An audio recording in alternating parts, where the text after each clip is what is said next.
Welcome back to Rochester Living with Mark Siwiec and Corey James Moran, brought to you by Elysian Homes by Mark Siwiec and Associates. This is episode 209.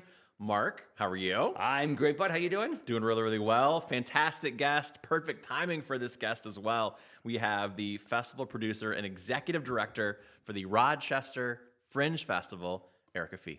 Hi there. So the festival, just really quick, we're going to get into a lot of it. The background of Fringe, your background, of course, this year, but it's going to be the 9th of September through the 20th. That's correct. Okay, perfect. Before that, real estate. Should we get there? Any real estate questions you have? No, I mean, they may come up. Do you want us to help you? I'm involved in all sorts of, I've got my fingers in all sorts of pies. So and actually, you are going to be making a real estate purchase, so to speak. Yes. Yeah. Actually, the Fringe is going to be purchasing something. So we'll definitely. That's a great segue, huh? There we go. Well done. Yeah, very good. You've been doing this for a while now. Yeah. Following your lead, dude. Let's get to single-family active listings in Monroe County. We saw a bit of a drop. From last week, it was 585 down to 564 right now. Six County region, a drop as well, 1057 last week down to 1,038 this week. And then what's even more interesting is that under contract and pending numbers dropping as well, still dropping. It was 1216 last week for Monroe County, down to 1174 right now, and for the Six County region, 1828 down to 1770. God. I mean, listen, we're heading into Labor Day weekend. Oh, come on, stop with the excuses. I'm just providing all of the context. Okay, we want to provide all the context. You're just providing that ray of sunshine. It's just like the glimmer, the little bit. We just need a little bit of it. We are headed into a holiday weekend, which traditionally is slower. So. Yes, but it's supposed to be slow from today until next Wednesday. It's not supposed to be. Mark, damn you with your logic and my pessimism. Overall, it's all right. So here's the good news. All right, let's focus on your ray of sunshine. Okay. It's we're in the Northeast. We're still holding our own, which is good. Yeah. We're not seeing property values decrease here in Rochester, as is playing out in so many other parts of the country. 80% of the country. I've got a stat. Do you want it?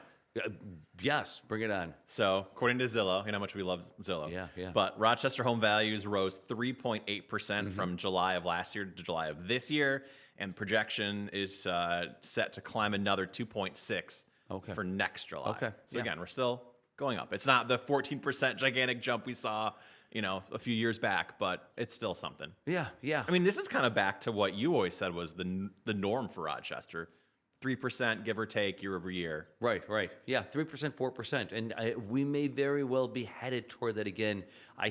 Given how few homes were built from the Great Recession until today, how few building permits are currently pending or active, I still think that we're just not going to have enough. The question becomes whether or not Americans are so terrified out of their mind as a result of tanks rolling down the streets of Akron that they're just going to abandon any future. Sorry. I'm a big fan of that personally. Okay, well, you like the chaos, right? Of tanks rolling through the streets of Akron, or my unvarnished sort of like. You like it if it's art. It's not real. No. I have a degree in political science and history, so I can dive in on this. No, I am not a fan of tanks down the streets of Akron. Other cities, yes, but Akron, absolutely no. No way. So there's no tank displays for Fringe or performances? That's a great idea. Tanks are big. Tanks are That'd be big cool. this year. You're right. Yeah. Yeah, we'll do it. And actually, wasn't it Bansky who actually took the Tiananmen Square tank and just That's right. used that as so there we go, flexing my artistic sensibilities. I mean, the positive news here, I guess, is interest rates are still ticking down. We're at 6.52% right now, down from 6.6 just last week. Yep. 15 years at 5.9, down from 5.96. But economically, there's quite a bit playing out right now. Well, actually, let me just put a pin in that for a second. Let me just talk about these interest rates coming down. The CME, the Chicago Mercantile Exchange, continues to state or predict that at the next meeting of the FOMC that interest rates are going to come down. Which is next month in September. Exactly. Everybody thinks that is the moment that interest rates are going to start to tick downward. It's happening now. It's happening now, thank you. And I think that's really important for people to be aware of that. By the time the FOMC actually makes their downward move, and it'll probably be, a quarter of a point or something, those rate drops will already be baked in. So now is the moment to capitalize. And I even talked about this for, a quick 60-second video on Instagram the other day. It's so funny because buyers for the past 5 years have been waiting for this. This is the moment. This is the moment. There's fewer people looking. There are fewer bidding wars. Property values are not soaring by 14%. People aren't paying $75,000, $100,000 over asking, and interest rates have come down. Now's the moment. Now's the moment, everybody. But Where are you? but where do they all go? And I really do think that it's geopolitical instability. I think it's uncertainty about the U.S. economy, and the future of the independence of the Federal Reserve, I think, is weighing heavily on the minds of consumers, and in this case, or more specifically, buyers. Do you want to get into that a little bit? That was your segue. Oh, yeah. Let's talk. We can talk about what Powell said at Jackson Hole, or let's go with what Powell said in Jackson Hole. That's awesome, and then we'll. Paul basically said he's more likely than not going to lower interest rates, right. But he says more or less the same thing that he says every month, which is everything is going to be data driven. Do you think it's the same press conference every time? Every month, yes. Just repeat it. Of course, and obviously there are nuance, but it is a variation in the theme, which is why it is that Jerome Powell is going to go down historically as one of the best chairs of the Federal Reserve, because unlike, say, Volcker back in the 70s, who was pressured by Richard Nixon to lower interest rates, he lowered them too quickly, and then inflation took off, and then that was coupled with unemployment, and then you had 10 years of stagflation. This is a guy who's got a spine. So I love this. I love this about him, and historically, I think that he's going to be revered. There is a battle, though, raging right now in terms of the Federal Reserve. The governor, who was, I guess, fired. Were they allowed to fire? How did that happen exactly? Well, that's the key question. So Lisa Cook, it's so funny in so many ways. So Lisa Cook, governor, one of the governors of the Federal Reserve, is being accused allegedly. She allegedly was engaged in mortgage fraud in that she stated that she was claiming 2 different properties as her primary residence, and she did so in order to try to secure a lower interest rate. Yep. And so for that reason, the president is saying, "I'm firing you." Okay, well, he got his cause. Well, one. I don't think that, and I'm not an attorney, but I don't think, nor do many others think, that the president has the right to fire a governor of the Federal Reserve. So that's one. 2, it's probably going to the courts. It'll be interesting to see what happens here. But as I said last week, I mean, this is economists, pundits, others. People are really flipped out about the independence of the Federal Reserve, and this is a pivotal moment in which we need to question whether or not that which was mandated back in 1913 by Congress, whether or not the independence of the Federal Reserve is now at stake, and whether or not we are simply going to rely on Donald Trump or other presidents in the future to infuse decision-making with politics. And God, I mean, that is really, really terrifying. Can I just one more? Yeah? And Might as well. Pile on. Dude, you were found guilty of real estate fraud. You were found, President Trump, guilty of mortgage fraud to the tune of $350 million. And once again, this hypocrite, all gloves are off. I am so tired. I'm so tired of trying to be politically correct and not saying anything. This guy is I am so fed up with this nonsense. Once again, every accusation is an admission of guilt, and this is a guy who was found guilty of mortgage fraud to the tune of $350 million. He's going to set that aside, and he's going to go ahead and accuse somebody. Great. If she's guilty, then she should be removed. But you know what? Let's first and foremost, this is an allegation at the moment. This is not, we seem to have done away with rule of law and due process. Until, proven guilty, sure. Okay. You ready? You're going to respond to that? You're not going to respond to any of that. You're just going to segue right out of it. Erica, do you want to respond to any of that, or are we going to move? I mean, I totally want to respond to all of it. I am in total agreement with you. I don't know, Corey. It's already been said. Maybe Corey isn't, but no, I am in total agreement with you. And I think that, it's one rule for one, and it's one rule for the rest of us, and it's absolutely sickening. And if we're going to start pointing fingers, as to people who are not above board, we might want to look at some of the Supreme Court justices as well. If we're really going to do that, let's go down the line. I mean, that's actually a really, really great. That's a great point. I mean, you're talking about fiscal irresponsibility. Exactly. You're talking about. I mean, if Lisa Cook should be removed, then I would suggest that perhaps Clarence Thomas himself gotta go. should actually be removed, and by the same logic, the president himself should be removed from office. Here's my big question, though. Yeah. Exactly. Who is going to be the one that's going to hold this accountable? Because right now, no one's standing up. Be more specific in terms of who and Pushing and what. back against what's happening right now, right? I think we're doing it right now. Yeah, well, do you think we're going to be able to fix it? No, I don't. But I do think that we have. So the public has to. I think that I back in 2016 to 2020, I spent a lot of time on social media just shooting off, blowing off hot steam. But I did so because I really felt as though there was a moral imperative. I really felt as though that it was important for people to rise up, and I've been very, very, very quiet. But as 19 separate cities are suddenly finding themselves under siege by the National Guard, and as rule of law is continually set aside, et cetera, I really do feel as though there's a moral obligation, a moral responsibility for small fry like myself, like Erica and others. I really do feel as though we do need to stand up because I do think there is going to come a time very, very soon when we're going to have to speak more loudly and take to the streets in greater numbers. So, and I realize that this isn't a political show, but and I realize that as the owner of a brokerage, I'm supposed to play it safe, and I'm supposed to not actually engage or involved in this. But listen, if I lose business as a result of this, I could care less. You know what? Hopefully, I'll gain as much as I'm losing. But there just really does come a point in time where terrific. So I put an extra few $1,000s in my pocket because I remain quiet. Well, that doesn't do me a lot of good if my civil rights and those of others have been taken from me. So. I guess my question was more of who's going to have our back for the people that stand up. Is Congress going to do anything? Because it doesn't seem they're doing much. Certainly can't. Yeah. Well, yeah. Who's going to have our back? We'll have each other, and I know that sounds Pollyanna-like, but I think that's if there are a few 100 million people, a couple 100 million people, let's call it 150 million people who are standing up in solidarity. Go ahead. We'll see what happens at the midterms. The current redistricting,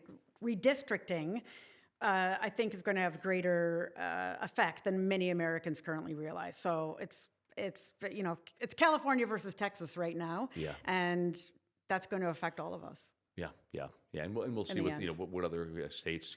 Yeah. It's just these are very, very, very serious games. So anyway, I realize that this is not a political talk show. I realize that we try to stay in our lane, which is real estate, and then interviewing fascinating, interesting guests. So Erica, let's jump into it. So we talk about Rochester boomerangs all the time. The people that leave Rochester and then come back. Yeah. Do you hold the record for the most distance for your boomerang? I don't think so, but maybe. I definitely am a boomerang. I love Rochester. I never thought that I would come back, but here I am, and I'm happy to be here. We'll talk about the path. So where you went, because again, you went pretty far. Yeah, I went to the UK. So I went to London for drama school. I graduated from U of R with a degree in politics and history, and then I went to London for drama school. I'm a classically trained actor. For those that don't know, that means that no class is successful until someone is crying. And then anyway, so I was an actor for 10 years in London, a professional actor, and through that, I got into producing. And one thing led to another, and I was asked to come back and head up this festival as it was getting off the ground. Who asked you to, I didn't know this part of the story. Who asked you? Yeah, it was Joel Seligman, the president of U of R. So Joel picks up the phone and calls and says, "Hey, Erica, I need you back in the city."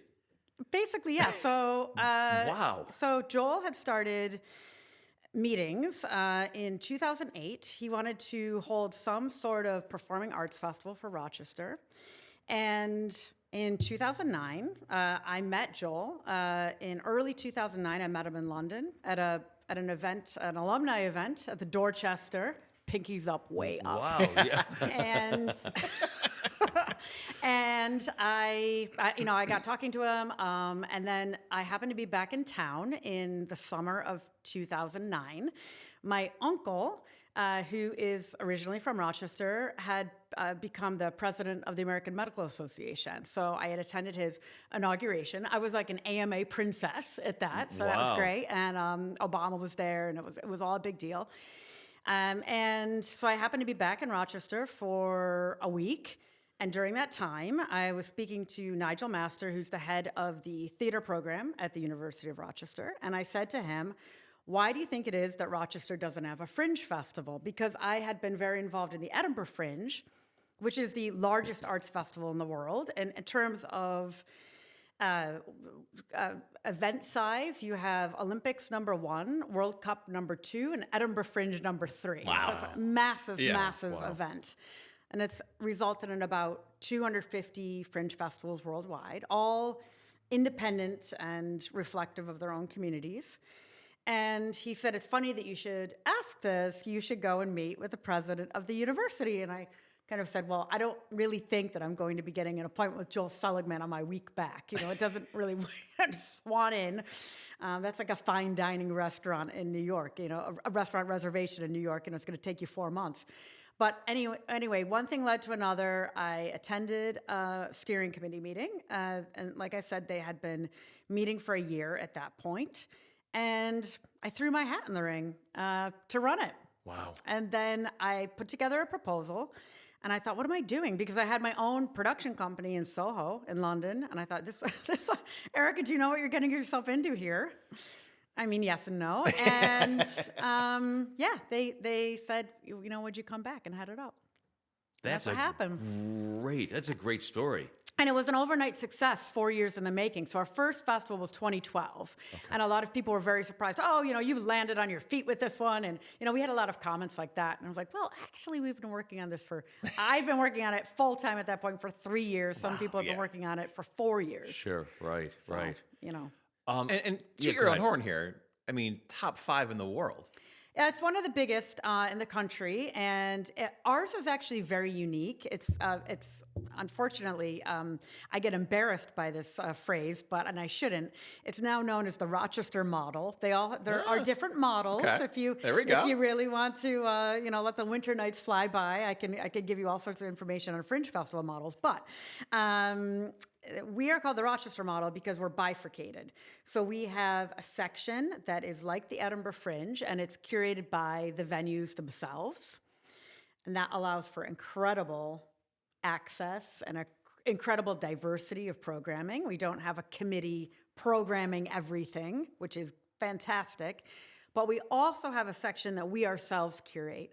So when we're doing big outdoor free show spectacle type performances, we're the only Fringe in the world doing that. Oh, wow. No one else is doing that kind of work.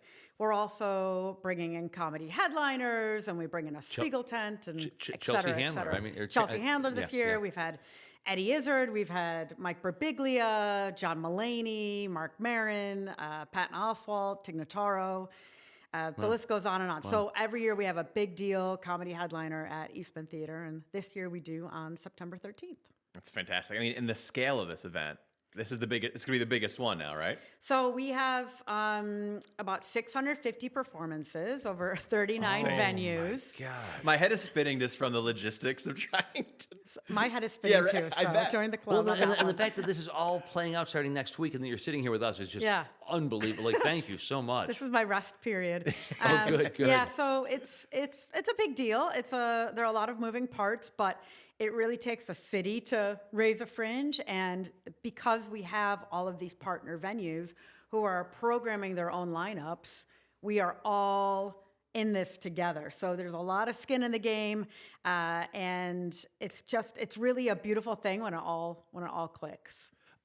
So who is it this year? Like,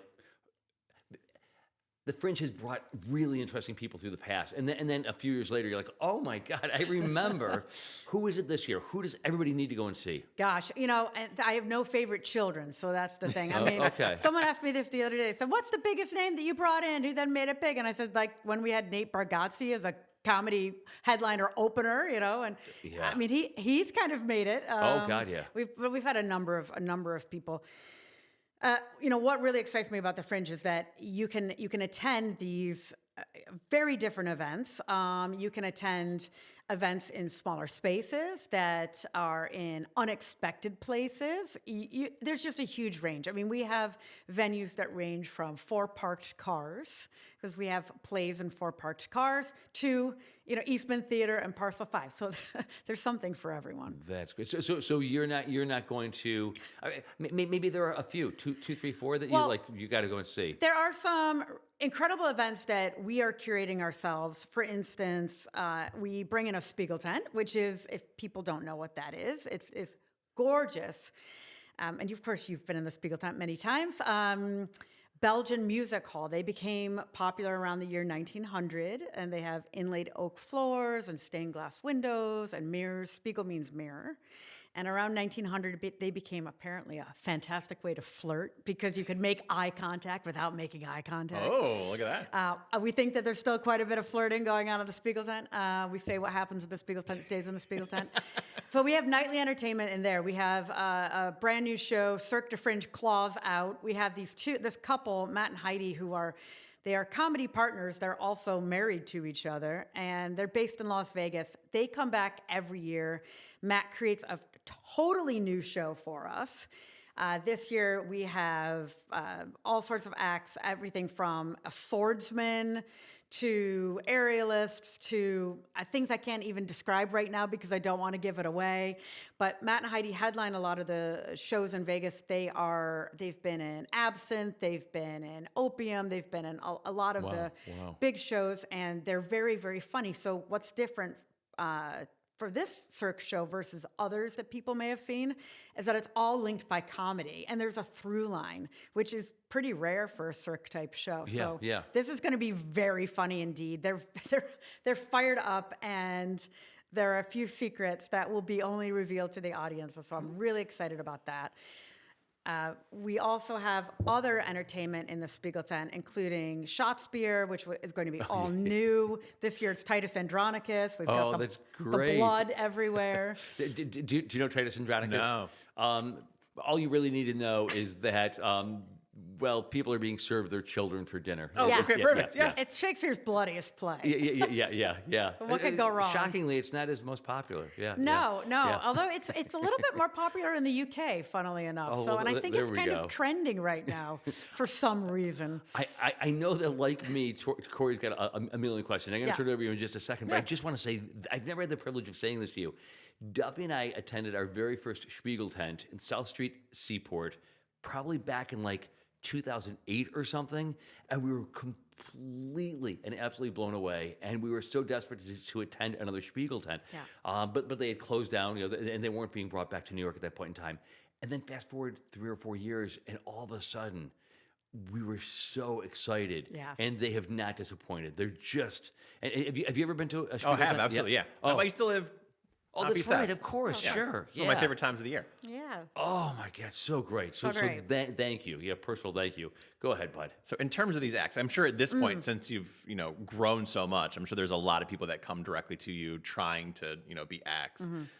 I'm kind of curious in the beginning, how were these curated? How do you find someone who swallows swords, or how does that happen? Well, we've got 2 things going on with the Fringe. Like I said, we've got the section that the venues are curating. So we have an open application process that starts in February. Anyone can apply. Their application goes on through to the venues, and the venues decide if they want to book them or not. The venues are also what's exciting to me, and actually got me quite excited the last couple days, is because I've been meeting with our venues, and they're already planning for 2026. Oh, so wow. they are Okay. actively now reaching out to people, which is incredible. They've got some really great ideas for next year too. But in terms of when we're curating our big shows, I'm going everywhere. So I mean, I just came back from Edinburgh Fringe where I was scouting shows. I go to European festivals. I was just in Montreal scouting shows. So it's really a little bit of everything. And then, of course, you talk to people and you hear what's trending. I mean, it's just amazing to bring it all back to Rochester. Let's talk about that for a minute. Why do you think it's been so successful here? Well, when we set up the Fringe, we thought that this would be a perfect community for a Fringe festival because we had a bunch of things going for us that I think maybe people didn't totally realize. Of course, Mark, you realize all of these, but maybe everyone didn't realize. First of all, we have incredible arts and culture here in Rochester. We punch above our weight. I think that residents don't totally realize that, but maybe they are now. But we noticed that we had a lot of groups that were based here that were touring nationally, but they weren't performing necessarily in Rochester. So they weren't performing for their hometowns. Because the rents were a little bit lower, et cetera, it became an easier place for artists to live and tour. So a lot of artists were using this as their base. So that was one. Two, we have all of these higher ed institutions within a 60-mile radius. What do we have? Something like 70,000 college students. So we have all of these performing arts programs, and a lot of the students weren't getting off campus. So, of course, the universities want students to come downtown. So we approached the presidents of those universities, and they said, yes, we really do want the students to come downtown and integrate into the community. So there was that. We have, thank God for George Eastman, we have have a number of venues that part of our mission is to really get fresh blood into those venues, and we have more locally than most areas do of our size. So we had a number of factors, but the other thing is that Rochester audiences are actually I don't understand why we're tarred with this brush of being so conservative. Mm-hmm. I have certainly never seen that. I'm still waiting for the year when our audiences become more conservative. I do think that we are conservative fiscally. Yes. We are fiscally conservative, but if you look at a city our size, we shouldn't have the Eastman School of Music. We shouldn't have the Rochester Philharmonic Orchestra. We shouldn't have the Memorial Art Gallery. Right. We've got all these, and again, more gratitude. There was a period of time, let's go back 25 years, when maybe 30 years ago, you had all these incredible art galleries in Rochester. Right. And you had the Pyramid Art Center. And I remember seeing Spalding Gray and Karen Finley and like all these like incredible performance artists back in like the 80s and the 90s, like really, really amazing stuff. And then of course, Xerox, Bausch & Lomb, Kodak, all of these companies start downsizing and the galleries start closing up one after another. And then Pyramid closes and all the funding starts to dry up. Mm-hmm. Thank God you and Mark Iacona come along and you infuse this community with a good dose of the artistic sensibility and the cultural opportunities that faded away as a result of the closing of these big corporations. So thank God for the Jazz Fest, incredible and remarkable, and thank God for Fringe Fest because we do remain an artistic destination because of you guys. Thank you. Well, thank you. That's very kind. But a lot of the talent was already here, so we were just just tapping into them. But of course, what we found really interesting, especially when we were curating these big outdoor shows. I remember the first year we had the Fringe and we had Bandaloop, which many people may remember, dancing on the side of a high-rise. Is that people said, oh, this doesn't feel like Rochester. And I thought, oh, that's really depressing. Why doesn't it feel like Rochester? Why not? And then by the end of the festival, people were saying to us, well, this is how we do it. This is how we do it. Of course, this is great. Yeah, of course. Well, we do a lot of world premieres here. I thought, well, just a few days ago, you were. So I do think a little confidence, right? Yeah, events like this can definitely, I mean, it's been proven through studies, they can raise a community's self-esteem. And we feel it. It's palpable during the Fringe. Again, we talk about it all the time, and you alluded to it. We punch above our weight in so many different areas. I mean, in terms of art, of course, even, sports as well.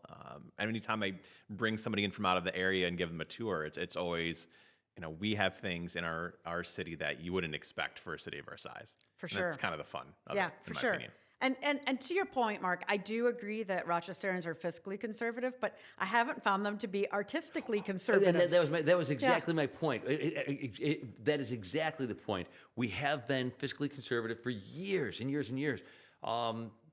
and we don't take chance. I mean, one of the reasons that Kodak and Xerox in particular have died was because they just weren't taking chances.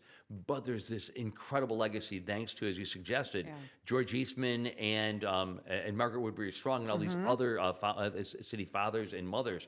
And again, you continue in that legacy, and it's so great that through line, to use your word from a short while ago. I mean, it's really wonderful. So thank you. Thank you. Yeah. Thank you. So, Erica, what is your life like starting on September 9th? Oh my God. What is a day to day? Well, it's a little hairy. I'm not gonna lie. There was one time that I literally gave. I just thought, this is great. This is really perfect. This is me. I gave a speech at a University of Rochester alumni event, and within half an hour, I actually had to climb into the festival dumpster to retrieve something. There we go. The highest of highs, lowest of lows. I thought, what? How have all of the choices of my life led to this point that I'm standing in the dumpster now, and also like wearing a dress? Like I'm not even dressed appropriately for the dumpster. Not that there are appropriate dumpster I was going to say, clothes. what is appropriate dumpster wear? If you were to rank your clothes in your closet, you would probably find things that were way more appropriate than what I was wearing. Okay. Probably not the suit jacket for a dumpster dive. Maybe not, but Yeah, so there's that. I mean, I've just been appointed to New York State Council on the Arts, God, yeah. Solid. as well as a Congratulations. council member. I mean, I don't think I'm going to put the dumpster part in my NISCA bio, but I might. I might be the only council member who's done that. It just goes to show you do it all. Oh yeah, Literally. of course, exactly. And as we're preparing for this, the word polyglot just kept coming into my head over and over and over again. I mean, is this a good way to segue into NISCA? Because that's a big deal. It is a big deal. I mean, it's a huge honor, and I'm thrilled. I had met Erica Malin, who is the executive director. So now there's two Ericas. Hers is with a K though, and she had very come fancy. to. Yeah, I mean, and you can hear it. You can hear it Yeah, the way I yeah. pronounce it, right? Yeah, Erica. Yeah. But she had come to Rochester to the Fringe last year, and she was wowed. And there you are. This is everybody who's connected politically in one way or another. Anybody who's ever written a $25 check to a state assembly member, a state senator, the governor, whatever, everybody wants to be on NISCA. And it's probably, of all the state boards, it's the hardest to actually find yourself appointed to. So really, that is a big deal. So there's this, in regard to so many things that play out, there's always this upstate, downstate dichotomy. So how is it that you're planning on, and I know you're going to be successful, but how do you plan on bringing an upstate sensibility to the NISCA board? Well, And how it is that you convey our needs, and like, how are you going to be able to pull some of those dollars in? Well, I will say I haven't had my first meeting yet, so Okay, I don't 100% know, but I do come at it from obviously a perspective of upstate New York. I think in some ways has been overlooked in the past. I do know that there are actually a lot of organizations now somewhat focusing on upstate New York in terms of the arts, but there's always more, and I think that we have more artists living here than a lot of people realize, as I alluded to before, because of the lower cost of living, whatnot. So I do think that there's just so much more that can be done, and we all know. I mean, Mark, you've seen it. This does totally link to real estate, because where do people want to live? They want to live where the artists are. Artists make areas super cool. Yeah, absolutely. Richard Sunshine, was that his name? I think so. Yeah. The author who just talked about all these vibrant communities throughout the country, and one of the reasons they were vibrant was because there was an art scene. So yeah, right. I mean, I think what you're saying is that this is also an economic engine, a development port. Absolutely, and the arts haven't done a great job in tooting their own horns on that in the past. I think because it's very difficult. I mean, how on earth do you quantify and qualify all of this? But I mean, there are ways, of course, to show the dollars that are linked to increased arts support and increased arts activity. Of course, like we all know that there is, but there's also that feel-good factor, and there's that community pride factor that is often overlooked. Well, and given the many difficulties facing downtown Rochester, Yeah. I think that anybody in City Hall, county executive's office, all the way up to the governor's office, I mean, they've got to be thrilled that you're bringing people downtown. It's transformational. It is. Yeah. It completely changes the mindset about what it is that the perceptions that one has driving in from Pittsburgh as to what it is that downtown Rochester is all about. So You're absolutely right. And the thing is that it's the more the merrier. So often I get feedback from people, which I'm getting less of it now, but I have had it in the past, where there's this idea that we're all competition for each other, but we're. And Who's some people, we? and so, well, that we Fringe are competition for other festivals and whatnot, or other arts organizations. I just totally disagree with that. But also, studies have shown you all move up the ladder together. If you have vibrant events in a downtown area, you get people used to coming to that area. They then come back. So we want all of our events and festivals to be successful. Right, what is good for the Jazz Festival is good for the Spiegel Tent and Fringe Festival. Exactly. It's good for the RPO. It's good for Memorial Art Gallery. Yeah. Especially considering they're all happening at different times. So it's not like, Yes. there's another festival down, in Oh, Arundel gosh. Point you're up against. Yeah, Yeah. I can't go to the Fringe Fest because I was at the Jazz Fest 3 months ago. Yeah. None Right, of I that. know, and that's ridiculous. But also, studies have shown that if you put two events next to each other, they would also do well because the slice of the pie doesn't get smaller; the pie gets bigger. It's more crossover. Right. There are more reasons to then attend that one festival because there's more to do. So I just don't think that we need to worry about things like that so much here. So 2 questions. Yeah. In 2012, when there was the first Fringe Festival, what do you think you in that moment would be thinking now when you look at how much it's grown? I mean, I think the thing is that people talk about 5-year plans and they say, okay, well, what did you plan for the first year?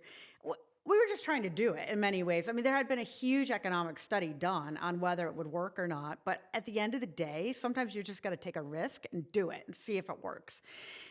We had thought in the first year, wow, it would be great if we had like 15,000 people, and we had 30,000 people. So we were pleasantly surprised. Boy. But I think in many ways you can't totally plan something like this because it is so organic and there are so many different factors. I mean, all of our venues, that's a huge factor for the festival. So we punch above our weight because of that, because we leverage those relationships. But I think we didn't know. I mean, obviously we wanted it to be successful. We thought that we had the right environment for a very successful festival. We were trying something very new by programming these outdoor spectacles. I mean, this year we're bringing in the show Sphere by Eventi Verticali. That's at Parcel 5 on September 19th and 20th, and it involves a giant sphere with acrobats in it, hoisted up by a crane.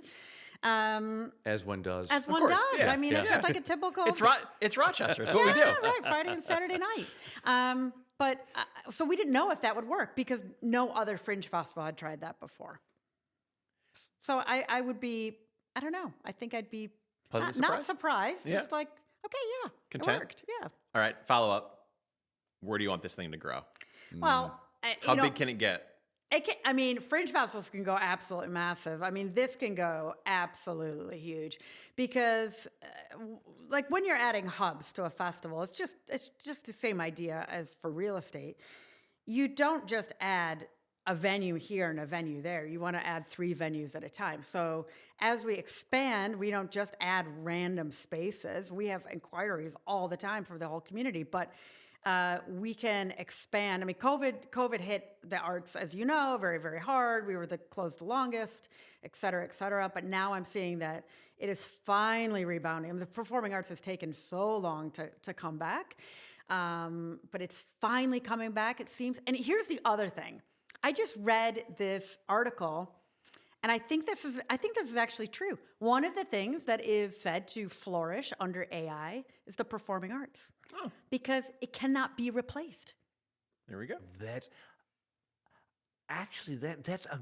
I'm just thinking about my personal use of, and this is where Corey will probably get up and go grab a cup of coffee because the next 10 minutes now we're going to be devoted to AI. I'm just such a fan. But I have no artistic sensibility whatsoever. I mean, I can't draw, I can't sketch, but I at least have a mind that is conceptually creative, and I am having the best time as I'm writing newsletters, creating these really remarkable images that are driven by AI. And so if I, who have no artistic sensibility, can do such a thing, I can only imagine somebody who's truly artistic and how it is that they're going to start to implement, utilize, and harness the powers of AI. That's really interesting. It is interesting, but if you think about live performing arts, AI cannot replace that because that is an in-person experience. You have to put down your phone. Live arts, you're absolutely right. Yes, you have to watch my apologies. Yeah. And AI cannot replace live performance. It just cannot. AI cannot become an actor. I completely agree. I mean, there have been simulations of this. Think back to Kraftwerk or something. Who are trying to be robotic. It's or Depot, the same thing. That is actually a real. So maybe, to use your word from earlier, bifurcated. Maybe the arts become increasingly bifurcated into live performance, even more so than they have been historically. Maybe, and also I think people are really going to be seeking it out because they're going to be able to have those in-person experiences. That's human connection, that they absolutely crave because they may not have that moving forward in other ways. Okay, what about this? Behind the scenes, AI is a tool to leverage whatever all that AI brings to the table with artistic sensibility, and then bringing that to a live audience. A live performance could be enhanced, perhaps, as a result. Well, of course, and we all know, the part of the performing arts that is not so fun is all the admin and all that kind of stuff. And anything that AI can do, of course, to remove that burden and to lower costs for arts organizations who are mainly underfunded, and to put the money on the stage, that's going to be useful for all of us. Absolutely. Yeah. I'd love to segue, if I could, 2 questions. You asked both your questions, right? I'm good. Yeah. All right. Most controversial piece that you have that brought to the Rochester area since the inception of the Fringe Fest, and then there's going to be a follow up to that. So let's start with the most controversial. Like, oh my God, I can't believe that just played out. Most controversial. Well, in the shows that we curate, we try to stay away from controversy. I will say that the first year that we had Bandaloop, who are the aerial high-rise dancers, we were told that we couldn't do it. We were told it wouldn't happen in Rochester. And Justin Vigdor, our founding board chair, God rest his soul, said, okay, they've danced on the side of the New York Stock Exchange, so New York City allowed it. There's precedent. Pretty sure. Good for Justin.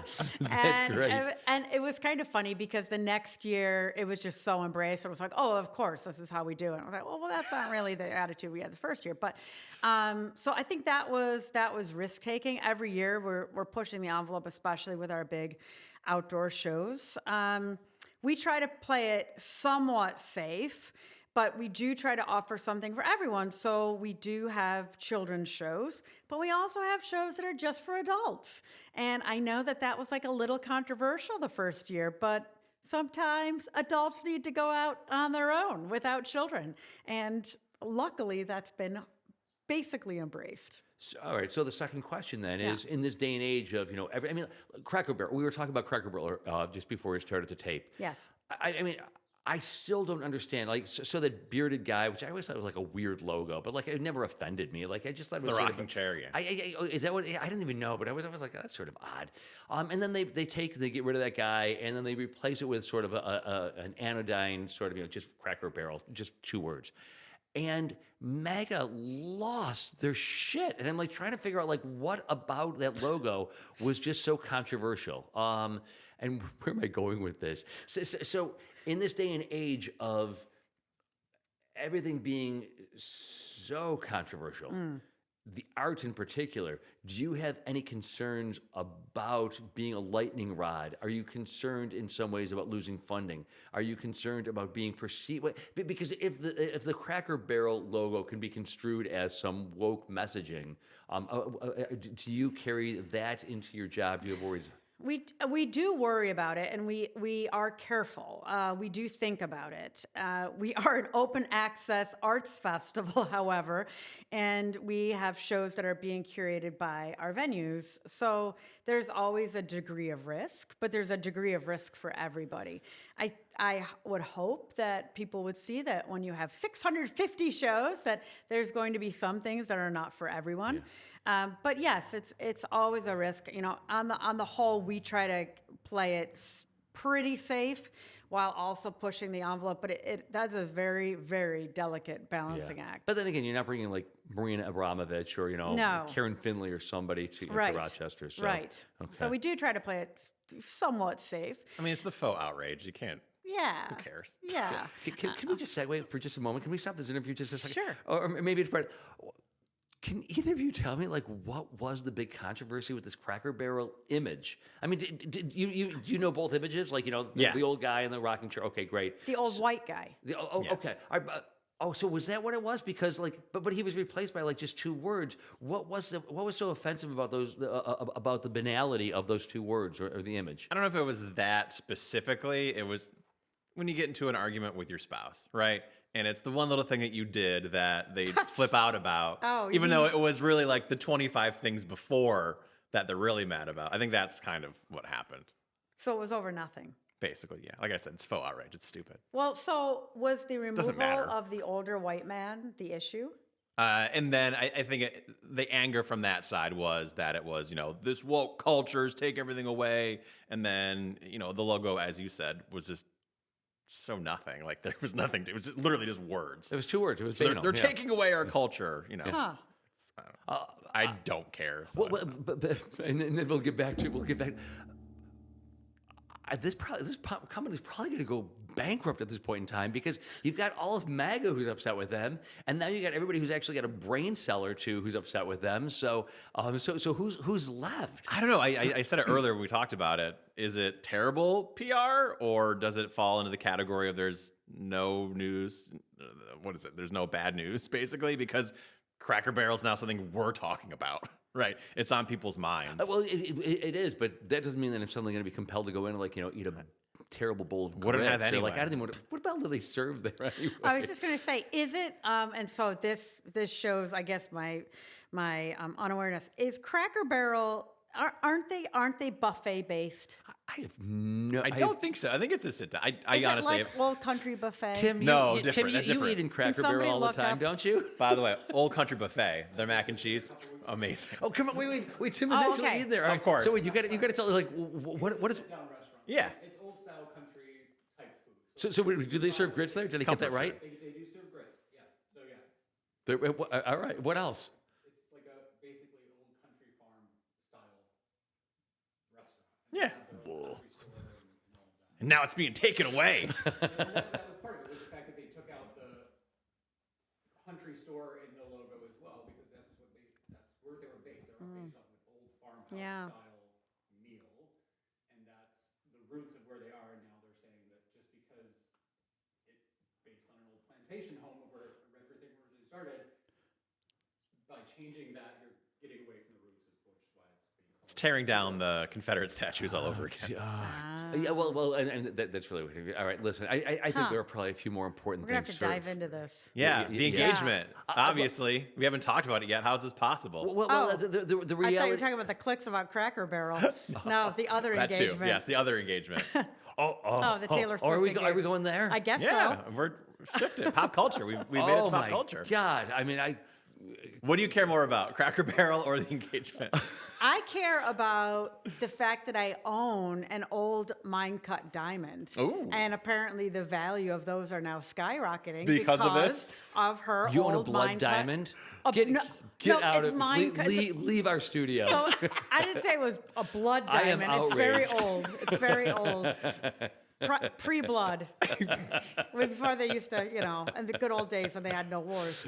But the old mine cut diamonds apparently are now. So this thing was a thing. $650,000 diamond. Oh, I'm actually shocked it's not more. I know. I feel sad for her that it Right? was so Was it cheap. Jennifer Lopez was like $3 million or something Oh ridiculous. my God! I mean, really, like, what's the He's difference? gonna retire in Yeah. a few years. He's he's saving his money. Oh, okay. So, who? Travis? Yeah. Oh, actually, when I read $650,000, like, good investment, bud.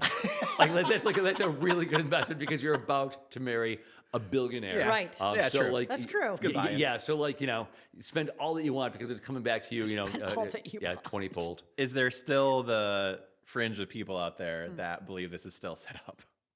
Or is this gonna finally silence them? Oh, Do you think it's legitimate still? I mean, in the beginning, that was the accusation. Yes. Because it was a real nice marriage of Taylor Yeah. Swift and the NFL, and now we hear that she might be doing the Super Bowl.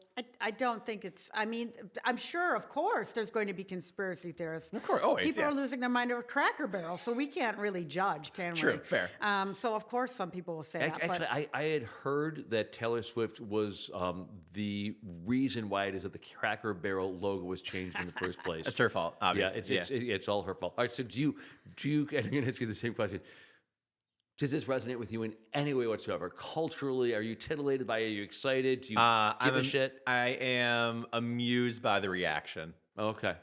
because it's interesting how for so many people, she is a part of their identity. yeah. Right. Yeah. Oh, yeah. So to see how they react has been kind of the most fun for me. Personally, good for them. I don't know, whatever. Yeah, But yeah, it's yeah. kind of interesting. But it's going to be a whole thing. I mean, think about it. Oh, yeah. Her dress, Royal wedding. her Yeah, flowers, here we go. Yep.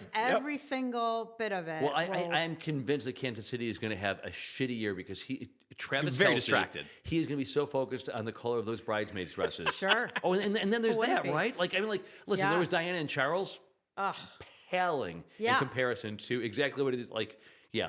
I mean, it'll be a good party based on how he and his brother party. Oh my God! Did you get your invitation yet? Oh, yeah, it's in the mail. Yeah, I just got. Did you get yours? I mean, where do we think it will occur? Will it occur in Well, Pennsylvania, Venice, where she's obviously. from? It might be Venice. at, you know what? Yeah. I'm calling it now. It's at the Super Bowl. Oh, That's where the be. wedding's going to be. that's the actually a halftime really show. great question. Will it be a small wedding? Will it No. be? I mean, Well, I wouldn't think so. Spectacle. No, it's not going to be because they have so many friends. They seem to have so many friends, and they just. But they're also listen. I don't spend my days reading People magazine covers about Travis Kelce, but do I like them? You know what? This is the kind of wholesome that we need in America. I mean, Yeah. they're good people. Let's celebrate their happiness. So it's a needed distraction for us right This is now. true. Isn't That it? is the nice part. Yeah. that's a great. That's really great. So are you excited? Are you? Am I excited about Taylor Swift's wedding? No, not really. I was a little shocked, I have to say. I felt a little sick. My first reaction was I felt a Really? little sick. Okay. I don't know why that was the first reaction. Why did you feel a little? Well, because you yourself you've Have got you this thing seen for the Travis, photos? don't you? Have you seen the photos? Well, no, but I'm going to go back to your attraction to Travis Kelce. No, I Is that actually why- have no attraction to the Kelseys in general. I do find I find the relationship somewhat worrying, and I'm not sure it's going to last. But the brothers. well, the brothers too, but also Taylor and Travis. really? I don't know, but the bottom line is the photos. Ooh, they just made me sick in my mouth. A little cringy. Yeah. Yeah, I mean, you saw it was just over the top. A little manufactured. Totally manufactured. She's buying into the it conspiracy there. surprised me. It It's fake. surprised me. I've got to be honest. I really haven't seen a single photo. Well, so, when you yeah. do, let You me will. know. Yeah, text I've me got immediately. my entire holiday weekend upcoming. Yeah. Devoted toward Sure. cover to cover coverage of There we go. Yeah, the wedding. Good. Yeah. So Anything else, Mark? no, other than this was a really, really great. This is a great interview. Yes, phenomenal. I love this. Anything else you want to talk about? Anything else you want to say about in regard to Fringe Fest? Anything else? As you got this audience? Well, I mean, people sometimes wonder how do they dip their toe into the fringe, and sometimes they feel it's overwhelming. And I would say, first of all, there's something for everyone. As I already said, it's a multidisciplinary performing arts festival, which, there's theater, there's comedy, there's music, there's dance, the sky's the limit. There's kids shows. But find a guide. There are guides all over town, and they're also being distributed in the paper and New York Times. So DNC, New York Times, City will all be distributing them. There's a list of locations on our website where to pick up a guide. I think that's very useful. Our website is also super useful, and our new Rochester Fringe app is very useful. Oh, there we go. So we have a variety of different tools. But what I do encourage people to do is to maybe try out something that they've heard of. Maybe it's a bigger name, maybe it's a bigger show, but then try out something that they haven't heard of and take a risk on something. Because if we think about some of the artists that have come out of already our Fringe, but even the Edinburgh Fringe, all the guys from Monty Python came out of the Edinburgh There you Fringe. go, So yeah. take a risk and maybe find the next big thing. There we go. Fantastic. Is the walking tour, the audio Rochester walking tour still a thing? We do. We have a new one, Oh, brand okay. new one. That was very, very cool. That was will one of be my at favorite things. Austin Stewart Plaza this year. But yeah, we have a variety of shows. We have a show in the old growth forest of Washington Grove, which with his music, with musicians dotted all around. That's called Forest Music. But yeah, we have a Where wide is this variety. located? That's at Washington Grove, which is the old growth forest by Cobb's Hill. And it's kind of a certified national landmark, this old growth. When is that? It's really spectacular. When is Forest Music? Let me tell you, because I don't know it off the top of my Go head. through the 56 pages.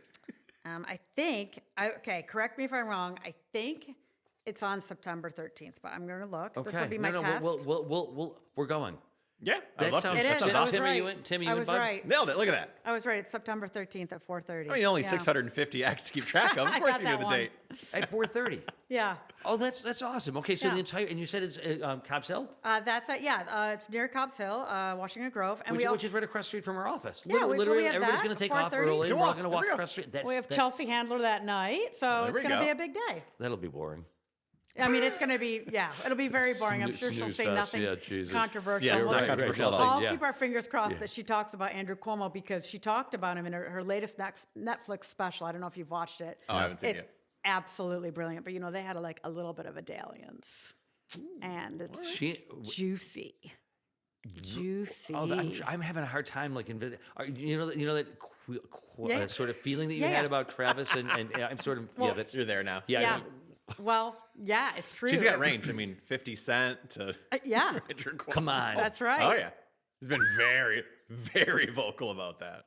Wow. Yeah. But Justin Trudeau is maybe on the outs now with Katy Perry. I think that didn't take off Yeah. apparently, but Yeah, that another weird combination. Nikki Glazer, will you bring her? I'll Nikki underwrite Glazer- that one, okay? We did look into Nikki Glazer this did? year. We have one date to fill, so it's like a little tricky. Like, okay, who's available? Right. But yeah, I mean, she's definitely on our list. I would underwrite that one because that woman is filthy. Yeah, she is filthy. She is. Oh my God, that Tom Brady roast was one for the ages. Yeah, incredible. sure. Erica, thank you so much for bringing such vibrancy and such excitement to this city. And congratulations on everything going on in your life. I mean, you really are Thanks. a polyglot. We didn't even get into London, so we got to have you back because we didn't get into London. We didn't get into your experiences there, what you were doing on stage. We didn't even talk about the family legacy, and all that. You're probably so tired of talking about that. Yeah, I anyway, mean, my aren't you? family's been here for a very, very long Yeah, time. right, yeah.